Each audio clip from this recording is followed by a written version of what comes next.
đâm lai khu zim naram mahin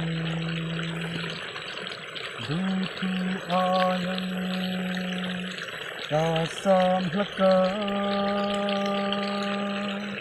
sin thum hin na reng ka muno kala Krista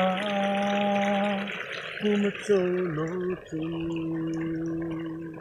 kalung na Krista ani Namoy na le katingin na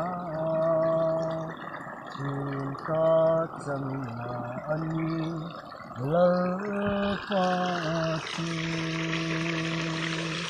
Hallelujah